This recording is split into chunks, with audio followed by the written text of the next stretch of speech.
Menetapkan visi keuangan untuk menarik kemakmuran. Shalom saudara-saudari yang terkasih di dalam Tuhan.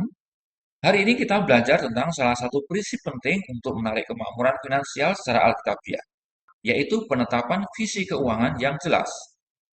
Seringkali kita berdoa meminta berkat, meminta terobosan, atau meminta peningkatan dalam kehidupan finansial. Tetapi sebenarnya kita tidak punya visi yang jelas. Akibatnya, kita tidak tahu mau kemana, berapa yang kita butuhkan, atau apa yang harus kita capai. Firman Tuhan berkata di dalam kitab Amsal bab 29 ayat 18, "Bila tidak ada wahyu, menjadi liarlah rakyat. Berbahagialah orang yang berpegang pada hukum." Dalam terjemahan lain, kata wahyu juga berarti visi atau vision. Tanpa visi, hidup menjadi tanpa arah, termasuk dalam hal keuangan. Tuhan sendiri Allah yang bekerja berdasarkan visi dan tujuan. Ketika Ia menciptakan dunia, Ia sudah mempunyai rancangan yang jelas. Hari pertama apa yang akan diciptakan? Hari kedua apa? Sampai hari yang keenam. Tuhan tidak bekerja asal-asalan, melainkan dengan rencana yang jelas. Demikian juga kita harus memiliki visi yang jelas, termasuk dalam hal keuangan, supaya berkat Tuhan bisa mengalir sesuai arah yang benar. Beberapa hal penting saya sampaikan di sini untuk saudara-saudari. Yang pertama, pentingnya visi dalam kehidupan finansial kita. Visi adalah gambaran masa depan yang kita inginkan sesuai dengan kehendak Tuhan. Tanpa visi, kita akan bekerja tanpa arah dan menggunakan uang tanpa tujuan. Tertulis dalam kitab Habakuk bab 2 ayat 2 sampai 3. Dikatakan, "Tulislah penglihatan itu dan ukirlah itu pada loh-loh, supaya orang sambil lalu dapat membacanya. Sebab penglihatan itu masih menanti saatnya, tetapi ia bersegera menuju kesudahannya dengan tidak menipu. Apabila berlambat-lambat, nantikanlah itu, sebab itu sungguh-sungguh akan datang dan tidak akan bertangguh." Ayat ini menegaskan bahwa visi harus dituliskan dengan jelas, sama seperti sebuah peta. Visi akan menuntun kita pada arah yang benar. Tanpa peta, kita akan tersesat. Tanpa visi, keuangan kita akan berantakan. Sebagai contoh sederhana, saudara-saudari, bayangkan seorang yang bekerja keras setiap hari, tetapi tidak punya tujuan keuangan. Akhirnya uang habis tanpa bekas. Tidak ada tabungan, tidak ada investasi, tidak ada warisan untuk generasi berikutnya. Sebaliknya, orang yang punya visi jelas akan tahu kemana setiap rupiah digunakan. Nah, sebagai aplikasi untuk saudara-saudari, mulailah dengan menuliskan visi finansial Anda. Misalnya saja, saya ingin bebas hutang dalam waktu 3 tahun ke depan. Atau misalnya yang lain, saya ingin membangun usaha yang memberkati banyak orang. Atau, saya ingin memiliki dana pendidikan untuk anak-anak. Dengan visi yang jelas, doa dan usaha kita menjadi lebih terarah. Poin yang kedua, saudara-saudari. Visi keuangan harus selaras dengan firman Tuhan. Visi finansial bukan hanya soal mengejar kekayaan semata, melainkan tentang mengatur keuangan sesuai dengan prinsip kerajaan Allah. Tertulis dalam kitab Ulangan bab 8 ayat 18. Kau harus ingat kepada Tuhan, Allahmu, sebab dialah yang memberikan kepadamu kekuatan untuk memperoleh kekayaan. Artinya, tujuan keuangan kita harus mengakui bahwa sumber utama kekayaan adalah Tuhan. Kemudian pada Injil Matius bab 6 ayat 33 dituliskan, "Carilah dahulu kerajaan Allah dan kebenarannya, maka semuanya itu akan ditambahkan kepadamu."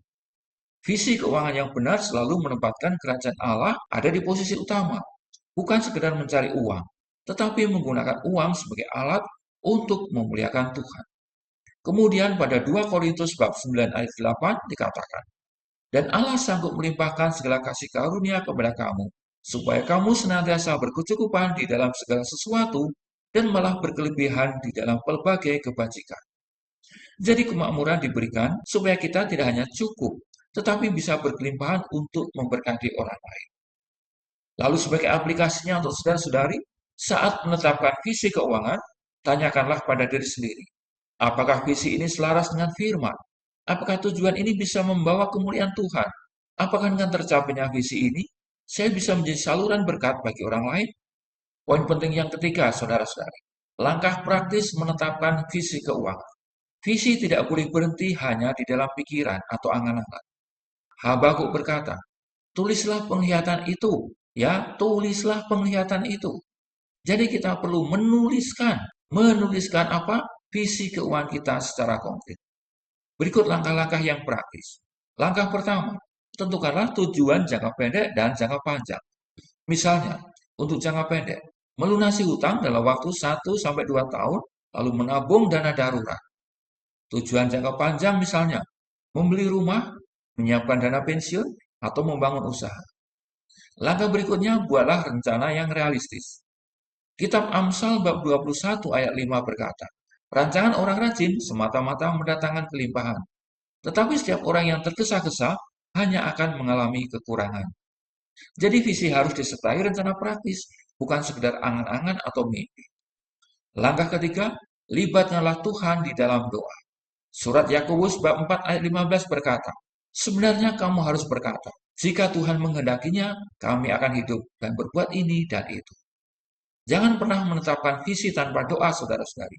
Biarkanlah Tuhan meneguhkan atau mengoreksi rencana kita. Langkah keempat, disiplin dan konsistensi. Visi yang baik butuh kedisiplinan. Tanpa disiplin, visi hanya akan menjadi tulisan di atas kertas. Amsal bab 13 ayat 11 berkata, harta yang cepat diperoleh akan berkurang, tetapi siapa mengumpulkan sedikit demi sedikit akan menjadi kaya. Sebagai aplikasi saudara-saudari, ambillah buku catatan atau jurnal. Tulislah visi keuangan Anda dengan jelas. Tempelkan di tempat yang sering terlihat agar selalu mengingatkan Anda akan tujuan itu. Selanjutnya, saya akan mengajak Anda membahas poin penting yang keempat, yaitu iman yang menyertai visi. Visi tanpa iman hanyalah mimpi kosong, tetapi visi yang disertai iman akan menjadi kenyataan. Dikatakan dalam surat Ibrani bab 11 ayat 1, iman adalah dasar dari segala sesuatu yang kita harapkan dan bukti dari segala sesuatu yang tidak kita lihat. Ketika kita punya visi keuangan yang jelas, iman menjadi fondasi untuk mempercayai bahwa apa yang belum kita lihat bisa terwujud karena kuasa Tuhan. Coba saudara-saudari renungkan kembali kisah Abraham. Tuhan memberi visi kepadanya bahwa keturunannya akan sebanyak bintang di langit. Ini ada di kitab Kejadian bab 15 ayat 5 ya. Walaupun secara manusia mustahil, tetapi Abraham percaya. Abraham percaya dan hal itu kemudian diperhitungkan sebagai kebenaran. Sama halnya dengan kita, saudara-saudari. Walaupun secara kondisi finansial sekarang mungkin terbatas, ekonomi lagi ambruk, berantakan, dengan iman visi itu bisa digenapi. Nah, sebagai langkah praktis untuk saudara-saudari, saat menetapkan visi, sertakan ayat firman sebagai dasar iman. Misalnya, jika visi Anda adalah keluar dari hutang, pegang janji Tuhan di dalam surat Filipi bab 4 ayat 19. Allahku akan memenuhi segala keperluanmu menurut kekayaan dan kemuliaannya di dalam Kristus Yesus. Lalu poin penting yang kelima, visi keuangan membawa dampak kerajaan. Saudara-saudari, visi keuangan bukan hanya untuk kepentingan pribadi Anda, tetapi juga untuk kerajaan Allah. Bayangkan jika setiap orang Kristen punya visi keuangan yang sehat dan diberkati Tuhan. Betapa banyak gereja bisa didukung, betapa banyak anak yatim bisa ditolong, betapa banyak pelayanan bisa diperluas. Kitab Amsal bab 13 ayat 22 berkata, orang baik meninggalkan warisan bagi anak cucunya, tetapi kekayaan orang berdosa disimpan bagi orang benar. Visi keuangan bukan hanya untuk hari ini, tetapi untuk generasi-generasi berikutnya.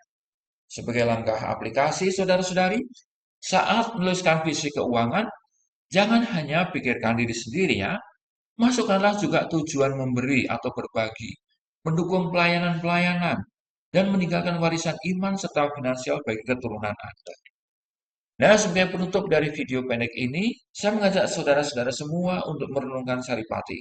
Menarik kemakmuran finansial secara alkitabiah bukanlah sekedar bekerja keras atau menunggu mukjizat, tetapi juga membutuhkan visi keuangan yang jelas.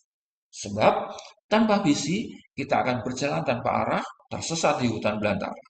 Tetapi dengan visi, doa kita akan menjadi lebih terfokus, usaha lebih terarah, dan iman kita akan bertumbuh semakin hari semakin kuat. Ingatlah firman Tuhan di dalam Habakuk bab 2 ayat 2 sampai 3. Tulislah penglihatan itu, bla bla bla bla, sebab itu sungguh-sungguh akan datang dan tidak akan bertanggung. Tuhan ingin kita punya visi yang jelas, saudara-saudari. Lalu melangkahlah dengan langkah iman yang tegap, tegak, dan percaya. Mulai hari ini, mari kita tetapkan visi keuangan kita. Tuliskan dengan jelas, selaraskan dengan firman Tuhan, doakan dengan iman, dan laksanakanlah dengan disiplin, serta percayai bahwa Tuhan akan meneguhkannya. Maka kita akan melihat janji Tuhan nyata. Kemakmuran finansial yang bukan hanya mencukupi, tetapi juga melimpah untuk memberkati banyak orang dan memuliakan nama Tuhan. Terima kasih. Shalom.